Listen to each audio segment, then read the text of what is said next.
Hello everybody, my name is Blackblade and welcome back to vlog part 4 of our The Build of Fire and Ice. Now before I start, I would like to apologize to you guys if I haven't really, or it took me so long to finish this vlog series or to upload any video materials here in my YouTube channel. The reason being is that about 2.5 weeks or 3 weeks ago, I just broke up with my girlfriend, and we ended up our 14-year relationship, and it has been very hard for me to get back up on my feet. I really didn't feel like doing anything. I almost lost my job. I was drinking into a stupor for more than 1.5 weeks. I wasn't really being productive, and it's quite sad actually. And now I'm quite alright, I guess, a little bit. It's still pretty hard for me, and I'm still in this very depressed state, though I'm just really trying hard, just to give you guys some content here. But anyway, that's just my personal life. But I'm going to create some more builds after this vlog series. The Build of Fire and Ice. I am going to do the ball of lightning build. I think that's the new build that came out together with the echoing spell or echoing something, the thing that kind of looks like a multi-strike, but then it's for the spells. But anyway, we'll get into that soon. Let's get into the build proper here. Now, I'm not exactly sure where I ended the last time, but yeah, so we did start with Shadow, of course, and then we went over here to get some haste, getting, of course, one-handed damage, and of course going up here, getting life, mana, life, and some more life, and then of course getting the mental acuity, and then getting some cold damage. I'm sorry if I'm smoking, sorry. Anyway, getting some freeze here because our main damage will be the Glacial Cascade, but still together with Flame Surge. If you guys want to go with the Flame Surge part, or if you want to upgrade the Flame Surge, of course you can go down here to get the Blaze and some more fire damage over here. But then of course, since we are a crit build, we are going to be hitting a lot of critical strike chance or critical chance multiplier or critical strike multiplier. Of course, getting the assassination, all of the critical good stuffs over here, and then of course we went up, we get the bloodthirst, and then over here we went and gotten the Return of Blood for some 8% maximum life, and then I went up here to get the Night Stalker for some 60% increased critical strike chance with daggers, of course passing through some more critical strike chance for daggers over here, and some more critical strike chance for daggers over here, and then of course we went back down. We went back down over here to get some +6 to all elemental resistances and plus 15% to our cold resistance. And the reason being is I couldn't really get my overall resistance capped out through my gear. As you can see, my gear is not really that high, and it's not really that good for life and resistances. So that's the only reason why I took these nodes over here. But if you have really good resistance management in your gear, please get it in your gear as much as possible. Don't get elemental resistance or resistances in your skill tree, except of course for the diamond flesh, because 12% is a huge number. So that you could actually take this. This is very good to take when it comes to managing your elemental resistances. But then again, of course, these are 3 points that you could spend or allocate through your through other nodes, like either life or maybe getting some more critical strike chance. And then of course we went down over here to get the gymnastics, of course, for some additional life, since we are doing melee. And of course we've gotten some more critical strike chance over here, and of course pressure points for some 25% increased critical strike multiplier. Then of course I went down to get some more life nodes over here. I'm lacking one more level to get the plus 12% increased maximum life again over here, but then it's really important for me because I only have like 3,256. That is a really low life.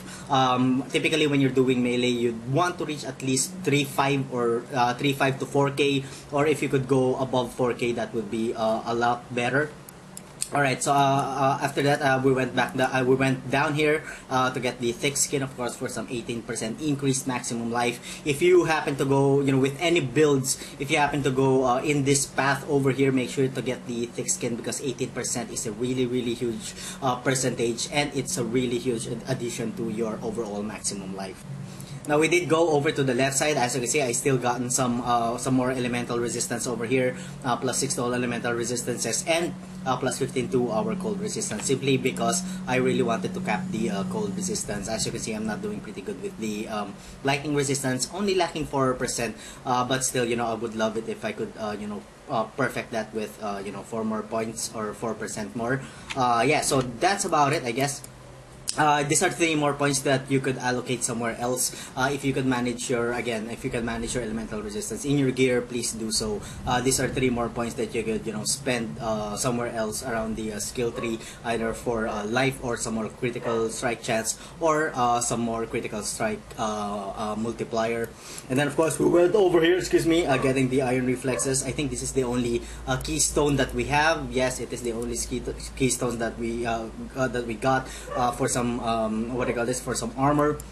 Went up here to get some leather and steel, acceleration, master of arena, and then we went into the duelist part with skill tree, taking a 1% life regeneration, 12% increased maximum life, and 8% increased maximum life. And then I went down here, getting some one-handed damage, 100 attack speed, and water dancing for some 18% increased physical damage with 100 weapons, and plus 20 to our dexterity. And then of course I went down here to get some more 12% maximum life, 8%, and an additional 1.5% to our life regeneration. And then of course eventually getting to diamond flesh for some 12% increased elemental resistance. So that's about it for our skill tree. Remember, there are still life nodes over here. If you are lacking life nodes, you can pass through over here, going to favor, evasion per frenzy, charge, and then of course going here and then getting the life percentage over here. Now I was planning indeed to take the twin terrors, because getting there gives us 25, 50,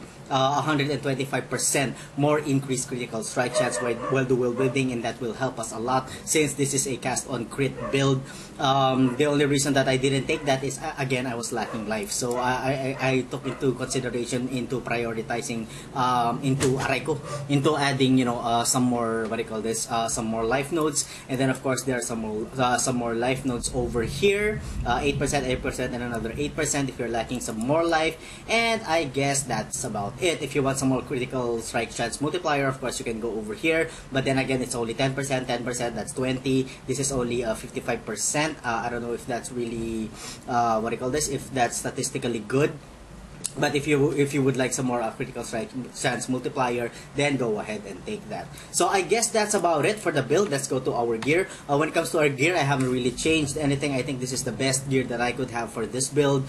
For my helmet, I'm using this one simply because of life and resist. Again, I was planning to use the Star Conja's head for the plus 25 increased global critical strike chance, 94 to our maximum life, and plus 10% to increase attack speed.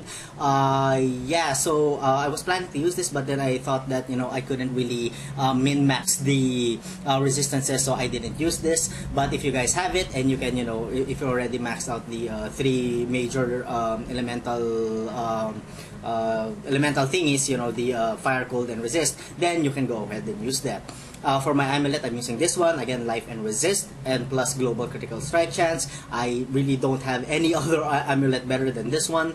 Yeah, and for my for my weapons, I'm using 2 daggers. Again, 2 golden creases because of the fact that it increases our global critical strike chance by 80%. This really helps us a lot into increasing our overall critical strike chance, since we are doing a cast on crit.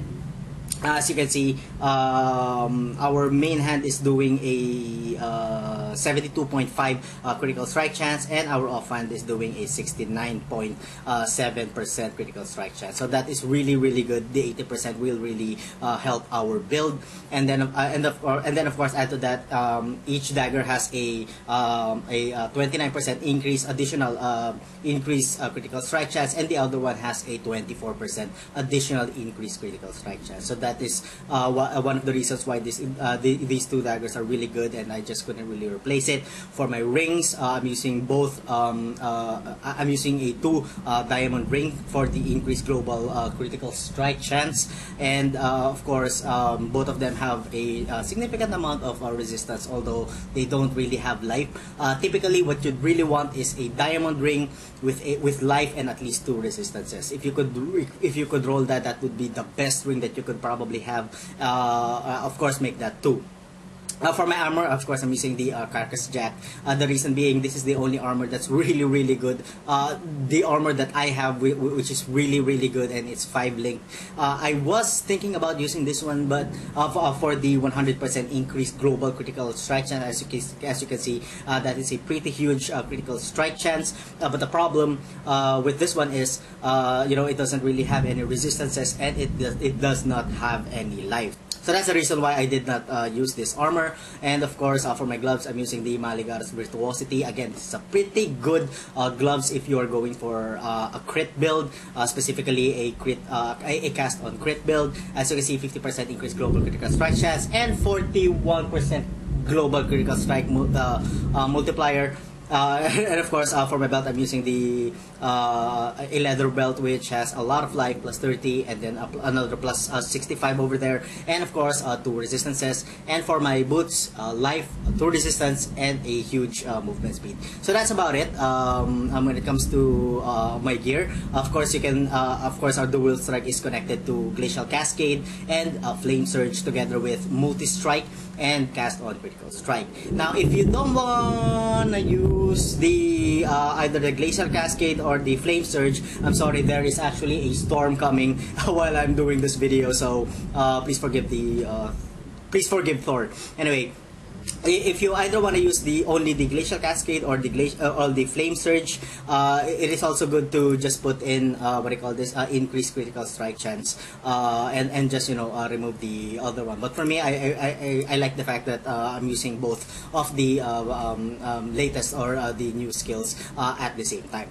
All right, so that's about it, I guess. When it comes to our offense, I did tell you guys that I did already mention that our main hand is doing a 72.5% critical strike chance with a 279% critical strike damage multiplier, and my offhand is doing a 69.7% critical strike chance and a 279 critical strike damage multiplier. For our defenses, not so good. But I mean, I think it's fair enough. I'm saying that it's not so good because we haven't capped out our lightning resistance at 71%. Our armor is at 3,992 with an estimated physical damage reduction of 33%. But if we pop in our granite flask, that bumps up to 13k with a 64% physical damage reduction. Alright, so let's get into some gameplay. That's about it. I am planning to, no, not planning, I will, what do you call this? Oh, that is a fail. What do you call this? I am planning to make a build for the ball lightning together, of course, with the echoing, what do you call this? Echoing thing that it kind of functions like Multistrike. Count thy tits, Thor. Anyway, it kind of functions like a Multistrike, but it's for spells, so it's going to be really good. It's amazing that they only released that now.